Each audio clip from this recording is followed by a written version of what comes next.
মারে, তোর এই বাবা হাই স্কুলে শিক্ষক হিসেবে মাসে 8,000 টাকা বেতন পায়। আমি কোনো প্রশ্ন করতে পারিনি বাবাকে। লজ্জায় বাবার মাথাটা নিচু হয়েছিল। পৌরাত্বের দ্বার প্রান্তে দাঁড়ানো বাবার বয়সে চোখ হতে খসে পড়ে জল। প্রতিপক্ষের বক্তব্য শুনে মনে হচ্ছে টেকসই উন্নয়ন মানে এক পুরুষে গড়ে ধন আরেক পুরুষ খায়, পরের পুরুষ এসে দেখে খাওয়ার কিছু নাই। কেননা টেকসই উন্নয়নের সংজ্ঞায় সবচেয়ে গুরুত্বপূর্ণ দিকটি হলো বর্তমানে চাহিদা পূরণ করে ভবিষ্যৎ প্রজন্মের চাহিদা পূরণের জায়গাটি অক্ষুণ্ণ রাখা। কিন্তু তাদের দেখানো অন্যান্য প্রেসক্রিপশনে এ বিষয়ে সুনির্দিষ্ট কোনো দিক নির্দেশনা নেই।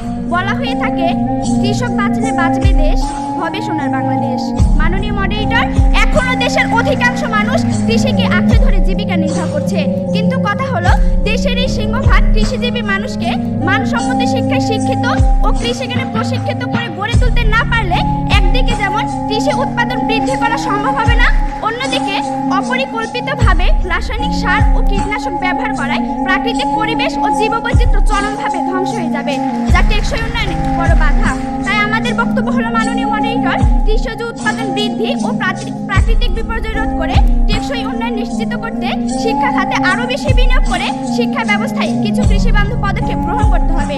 আর সেই পদক্ষেপগুলো হলো: 1. কৃষি গবেষণায় বরাদ্দ বাড়াতে হবে।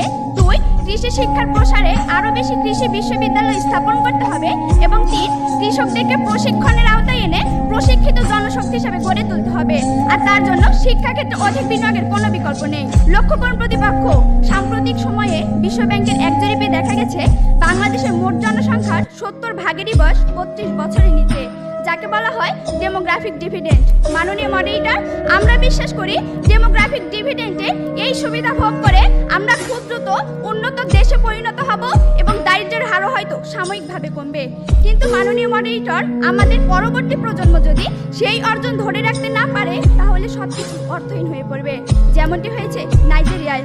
অথচ মাননীয় মডারেটর, আমরা যদি সিঙ্গাপুর কিংবা মালয়েশিয়ার কাছ থেকে শিক্ষা নিয়ে শিক্ষা খাতে অধিক বিনিয়োগ নিশ্চিত করতে পারি, তাহলে মানসম্মত শিক্ষা ও প্রশিক্ষণের মাধ্যমে দক্ষ জনসম্পদ তৈরি হবে এবং অর্জিত হবে টেকসই উন্নয়ন। প্রতিপক্ষ, আপনারা যদি উন্নয়ন ও টেকসই উন্নয়নের মধ্যে পার্থক্য না খুঁজে শুধু আর্থিক উন্নয়নের স্বপ্ন দেখেন, তাহলে তা হবে বোকার স্বর্গে বসবাস করার মতোই বোকা। মাননীয় মডারেটর, এবার আমি দেখে যাব শিক্ষাক্ষেত্রে বিনিয়োগের সুফলটা কি। লক্ষ্য করুন প্রতিপক্ষ, শিক্ষা এমন একটি খাত যার কাজ হলো দক্ষ জনশক্তি গড়ে তুলে পুঁজির সঞ্চালন ঘটানো। এ প্রসঙ্গে নোবেল বিজয়ী অর্থনীতিবিদ আর্থার শুলজ বলেছেন, প্রাথমিক শিক্ষায় বিনিয়োগ করা সম্পদের সুফল ফেরত আসে 35%, মাধ্যমিক শিক্ষায় 20% এবং উচ্চশিক্ষায় ফেরত আসে 11%। তাছাড়া বিভিন্ন ধরনের বিনিয়োগের মাধ্যমে দক্ষ জনসম্পদ গড়ে তোলা